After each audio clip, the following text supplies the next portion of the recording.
The next session is by a homegrown person from Kolkata.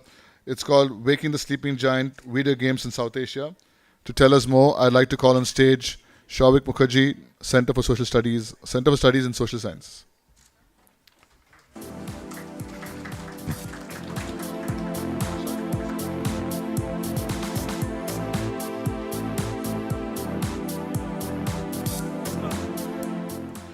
Thank you so much to Machaya and IGDC for having me here, and it's kind of an honor. I've kind of talked in many parts of the world, but not here in Kolkata, and certainly not for IGDC.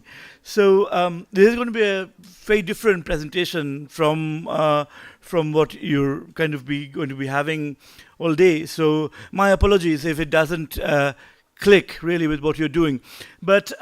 I think it's important also to know the history of video gaming in India and what's been going on really, because we're not really working in a bubble. There's a lot that's happening, that's that's happened before us.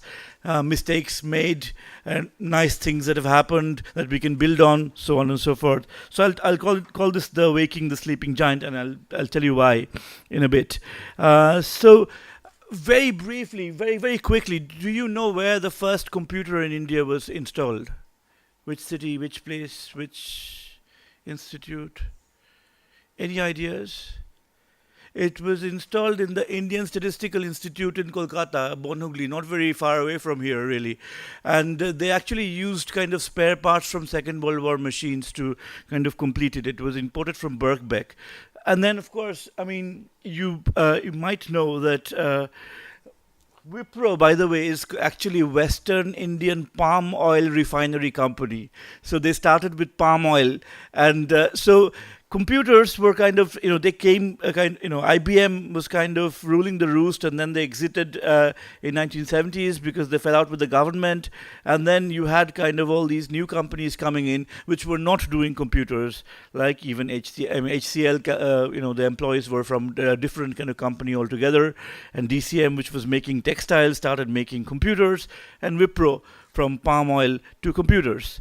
And then in the 1990s, we have kind of, and this is all what people my age at least have seen, because I started playing computer games on a BBC microcomputer, which was called Dig Dug, and I still remember. Apparently, the first mobile call was made from Kolkata to Delhi by Jyoti Bosu with Minister Sukram. So this is happening in the 1990s, and we're getting this kind of telecom revolution. So this is very new. So where kind of my colleagues abroad kind of talk about playing Amiga or Nintendo or Sega, or in the really early days, from the 70s, 80s onwards. We had a very new industry, but it is important to also kind of know about this. And I think you know about the two early games really in made in India, Yodha and then Bhagat Singh. And I don't know if you recognize any of these people. Some of us old hands do, but I'll just Vishal Gondal, then Manvendra Shukul, Ananda Banerjee, then Rajesh Rao, and then also not to kind of, Rishi Alwani, who's a game journalist, kind of games, an evangelist. But one figure that you don't, I'm sure, know is the one on the bottom right. His name is, sorry? Oh, bottom right is Sailesh Prabhu, sorry. Yes. But bottom left, yes, Sailesh Prabhu, absolutely, thanks. And he'll come back again in the narrative. But this person is called Ashok Bhutani. He actually had to leave India. He was passionate about games, so he left India and he started working for Atari. And he claims that he gave Pac-Man its name. Earlier it was called Puck-Man, but Bhutani thought that Puck-Man might rhyme with something not so nice, so he called it Pac-Man. But anyway, there we go. He has more than that to his. And there were other people who actually left India who've been working on games, but we don't know about them. I think it is important to know about these games and then these figures and how they have kind of influenced us. And I had to put Max Payne there on the screen because when I was growing up, Max Payne was the game. I mean, you had to play Max Payne and know about what happened to Mona Sachs, etc. So, and then there was Score, which is now like a few pages in the magazine, but it was kind of a full-fledged games journal, games magazine. But I wanted to talk about what people abroad were saying. And there is Ernest Adams, who actually featured in early NGDC talks. He was there, I think he was there, he was in India once, and he was there a couple of times talking about, and he called India the sleeping giant. And I'm still waiting for the sleeping giant to wake up. But then there was a lot of promise back then that India is a sleeping giant. This is a big country. It's going to kind of be this massive powerhouse in games. But then there were others who were also working, and that's Casey O'Donnell, who wrote his PhD on the games industry in India and in the USA. And he makes a comparison. His book is called Developer's Dilemma. And he actually says that basically he compares, the limitations of mobile game studios in India, and he also kind of makes some very critical comment on coding and on the teaching of code and software in India. And that's kind of it was quite daring, really, to say that, because back in them days, everybody was saying talking about the promise of India. And then there's Adrienne Shaw, the lady in the she talks about kind of her essay is called "How Do You Say Gamer in Hindi?" And then she says or Bengali or Tamil or Telugu, and she's talking about how this concept of gamer is not typically Indian and how it kind of fits and doesn't fit really in cultural paradigms. And then finally, Sailesh again. Sailesh has a fantastic essay called "Breaking the Billion," and he talks about, and read this out, So he says, poverty problems aside, there are severe cultural and technological barriers to games in India. Most of India's population lives in overcrowded cities with poor infrastructure. Our traffic jams are so severe that more often than not we lose mobile internet when stuck in one. Being one of the more popular use cases for mobile games, that is definitely a problem. I know that that situation has changed a little bit now, at least, towards the positive. And I hope that Sailesh will be back with us at some point. And these were kind of then being highlighted back in them days. And also some kind of things that people tried. They tried a lot, tried very hard, but didn't work. So on the left is the Xbox Live video in India. And it was really, it has Yuvraj Singh and I think some other cricketer, I forget. But it was really very Orientalist. It just showed this kind of very typical kind of construct of India as kind of a rural country. And there was this woman who was kind of bringing, I think, this key or whatever. And then they said Xbox kind of enjoy whatever the game experience in India. And then, of course, probably about Hanuman Boy Warrior, which came out with PS2.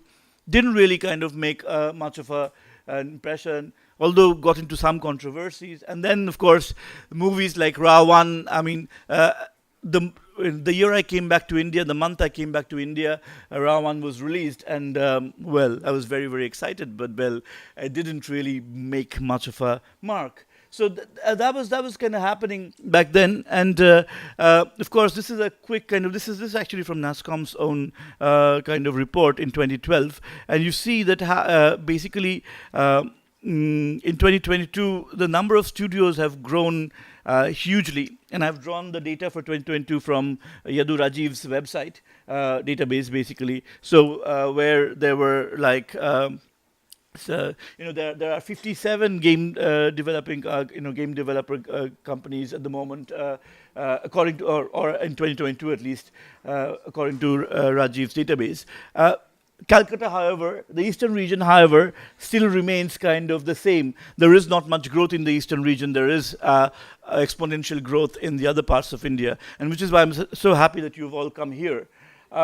And then this was a survey that I conducted for writing my book, and a couple of questions that I asked. Some of the questions that I asked were, this book was actually kind of about the Indian subcontinent. So I was interviewing people from India, Pakistan, Sri Lanka, Nepal, Bhutan, Bangladesh, and this is what I got really from the interviews that I made.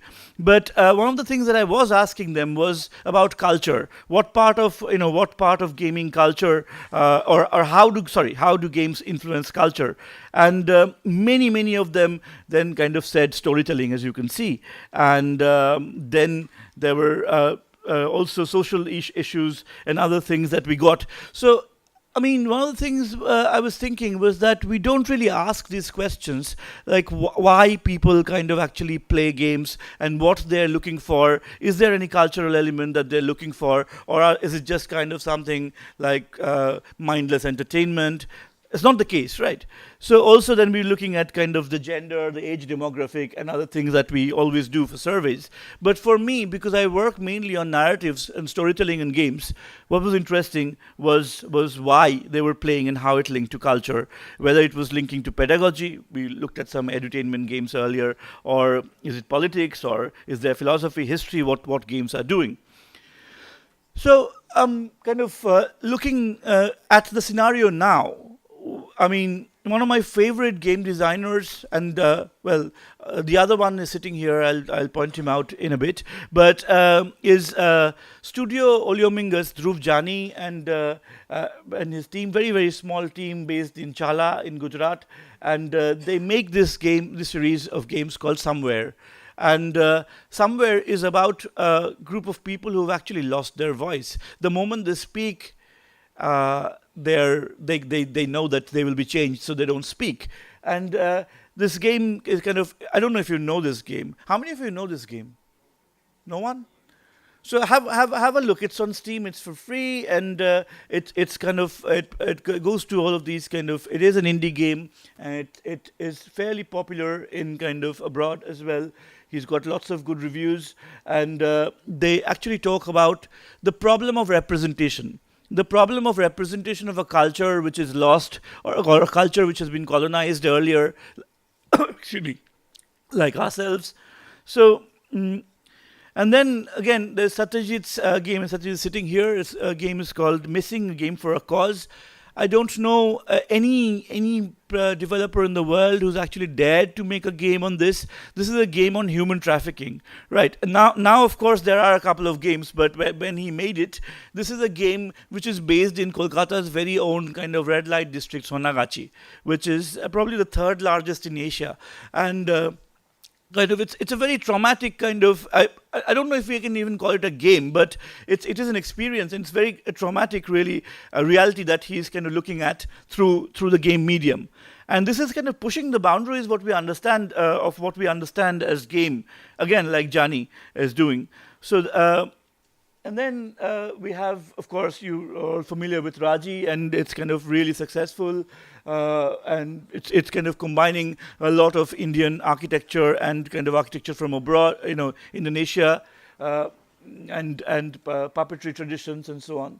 But I'm not sure if you know this game. This is called And Nobody Knows for Certain. It's a new game by Afra Shafiq, and it's actually a game based on the experience of Indians reading Soviet books. So back in the 1990s, there were lots of Soviet books which came to the Indian market. And if you're kind of from that generation, you will remember that book fairs had these really nicely kind of made books. And we grew up on kind of, many of us, at least I did, and I'm sure many of you as well, who are around my age or maybe slightly younger, grew up on folk tales from the Soviet Union, the erstwhile Soviet Union, on Russia. And that was kind of part of our culture. And she makes a game on this, and it's a narrative game. It kind of, it is about how nobody really knows for certain. And all the Russian tales usually begin, and nobody knows for certain. So Afra makes this game, and I think it's one to check out. Again, kind of like, sort of challenging the boundaries. And then there is Palace on the Hill, which is about a young boy who kind of goes back from college to his village, and he's learning how kind of art, how Indian art is kind of created. So it's a game about learning Indian heritage, about learning Indian sculpture, painting, and incidentally, it has also actually received a government grant.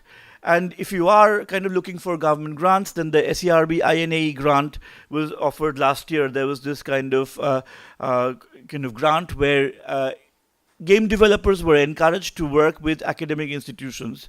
So Niku Games is working with us at CSSC, and well, we hope that we will be able to create a good kind of product at the end. Which is going to be informed with kind of historical, cultural kind of elements as well. So they are consulting sociologists, historians as well. I mean, this is what we know that Assassin's Creed does, but we're trying to do it in our own small way here in India.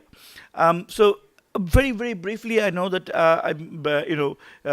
Machaya introduced me as kind of a homegrown person. So I am a game scholar, which is probably an anomaly in India. So I am probably the first person who had a PhD in games culture from India.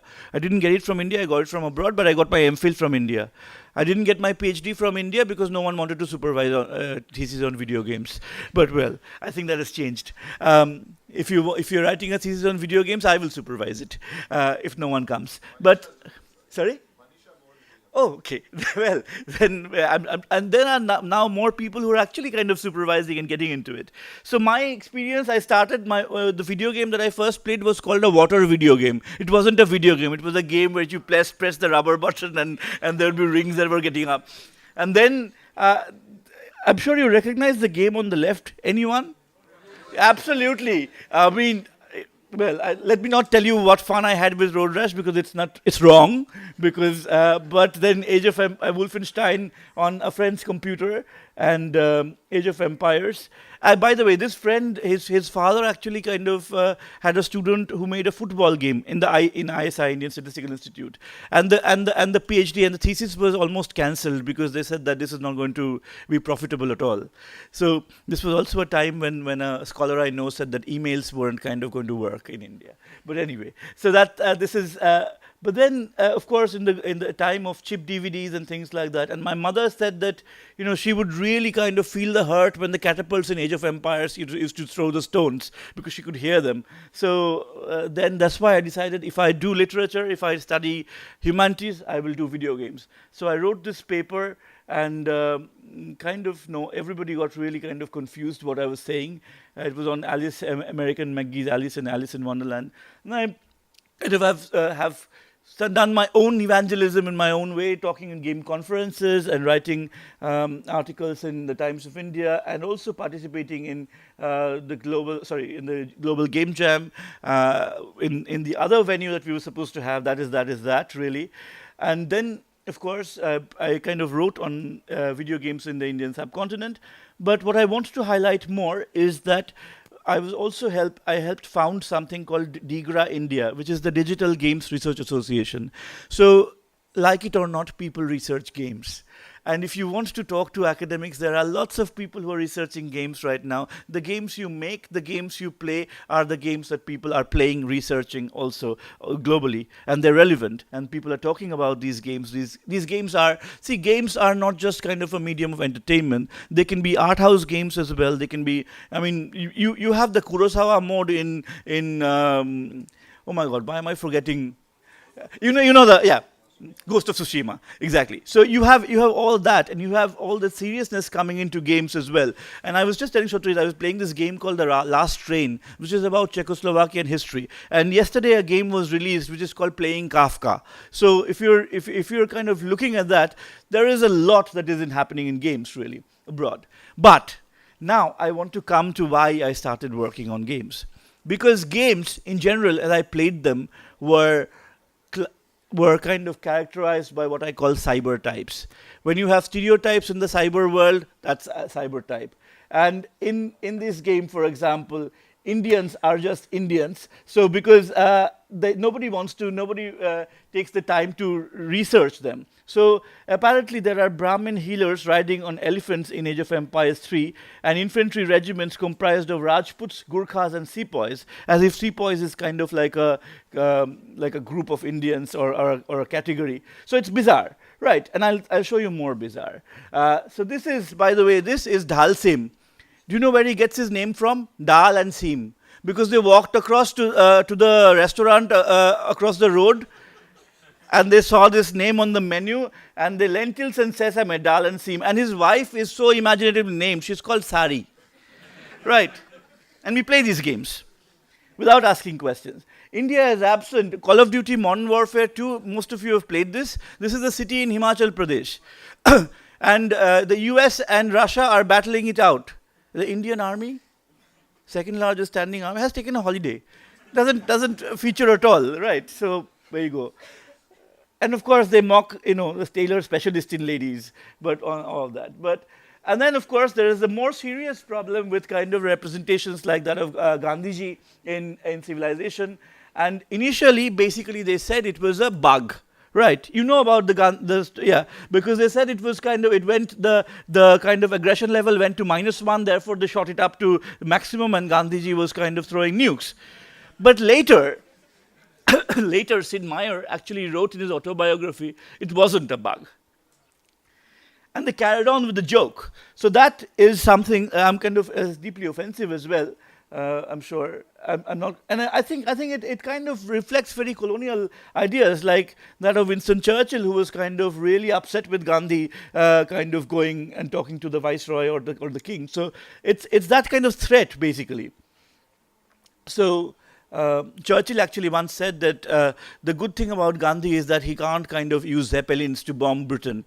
But in this, the fear is always there that Gandhi kind of shooting nukes. And that is kind of a problematic kind of thing that is coming into there. And then finally, this is just my last example. I have many, but this is really funny because there is a there is an Age of Empires kind of expansion called The Forgotten. And there is the Pala Empire. In the Pala Empire, most of the dialogues are actually drawn from Star Wars. So you will have most of the Pala kings speaking the lines like the Emperor Palpatine, Count Dooku, and whatever. You can just look it up. But so I'm kind of now coming to this idea of how games are often globally they're regionalized. You're going to make Indian games. You're South Asian, you make South Asian games. And how are South Asian games like? Often I'm asked, can you say something in Indian? I was like, there is no language called Indian. There are multiple languages. Which one do you want? I mean, I know very few, but try. But so this regional kind of thing, of course, there is this whole idea of kind of making the global glocal. So making the global more local, so glocal. There is this concept of deodorization. As it were, there is this Japanese theorist, Iwabuchi, who says that this idea of the glocal removes the odor. Like sushi in America does not smell. Right. So in America, you get something, or in Europe, in the West, in global North, you get something called chai tea. Right. That is the local. So we are encouraged to make this local, and there is this idea of the regional that I think we are all, many of us are kind of implicitly doing because we have to make that chai tea for the market. But who decides the region? And this is my favorite kind of panel from Tintin, where this is called Tintin in Congo. Many of you haven't read it probably. If you've read it, the original, he says, now they've changed it, by the way. He's teaching all these Congolese children, and he says, children, I will show, my dear friends, I will show you about your country. And then he says Belgium, because that's the colonizer, right? That's their country. So this is the understanding of the region. Basically, the region is basically a limitation of geography, culture, and thinking. And often, although unintended by the authors, it implies an insularity, which is that it's like closed, the region is closed. So I think perhaps what we should think of is provincializing the Europe and the American, making them the kind of province rather than the center. Because we are also still very Eurocentric in kind of our thinking. And we also kind of play along with these. For example, if that kind of a thing happens, we play along with it. So I think that challenge needs to come, well, I'm not sure about the market. The market is something I don't deal with as much, but I think it is necessary to make kind of more innovative, more challenging games, and also that this regionality actually kind of ignores some deeply diverse problems in this area, in this particular part of the world. So I would just kind of request you to think again. Think about the context and history of Indian game development, how it's been hard getting here, and what the ways forward what the ways forward are, and then also look at connections between the industry and academia, how we can talk more, how we can help you make more creative games, whether it is an FPS or whether it is something like Assassin's Creed. Or if you look at the number of historians that they employ, Assassin's Creed is phenomenal, right? If you think of how Florence has been, I actually use Assassin's Creed to teach the Italian Renaissance because it's so wonderful, so accurate. Then break out of this regional thinking. Think broader, think outside borders. And then finally, decolonize your minds, decolonize your games. Thank you.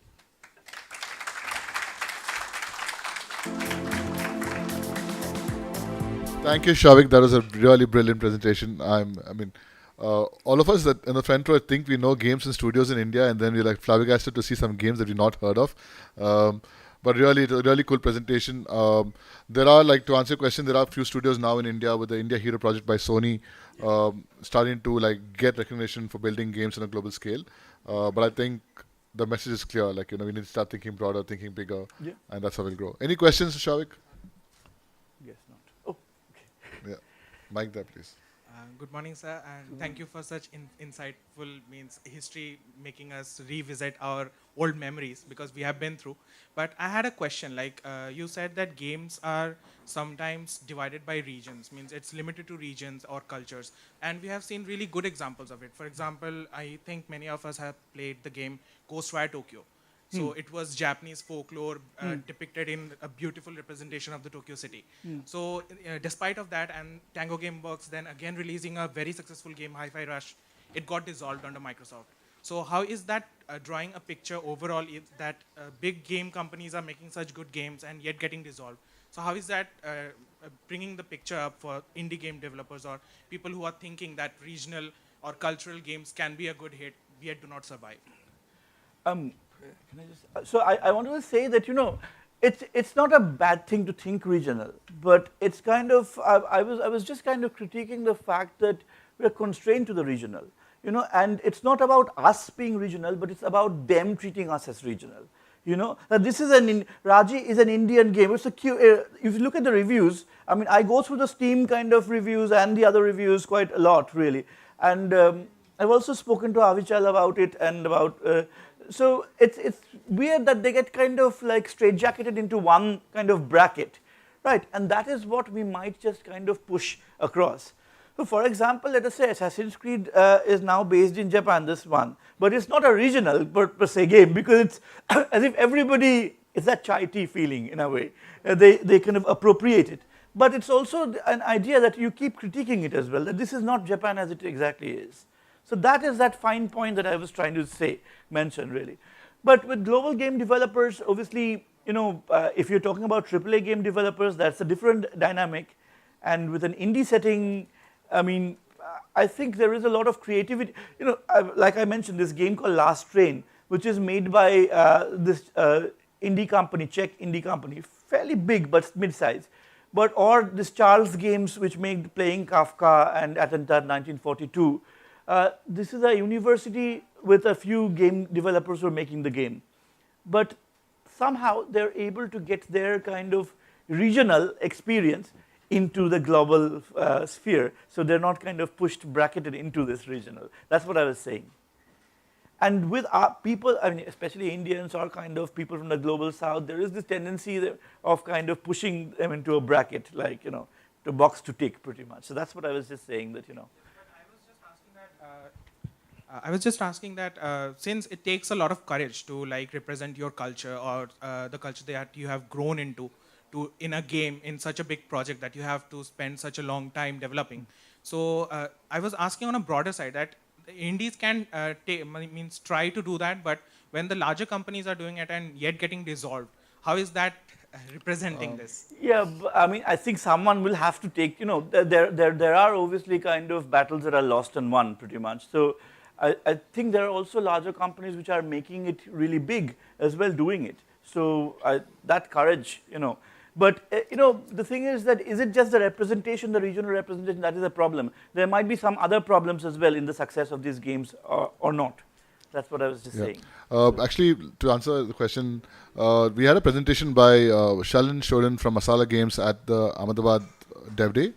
Check out the video. It's called Telling Us Stories. It's on YouTube already. And I think he basically answers what Souvik was trying to say. He was like, his focus is that we are trying to stereotype ourselves into creating this image, and there's a lot more of India that you can show even if you're regional, and you can go global with it. I think that it will really resonate with what Souvik is trying to say. You can take a look at that as well, Souvik. Yeah. It's called Dotson's Detective. Okay.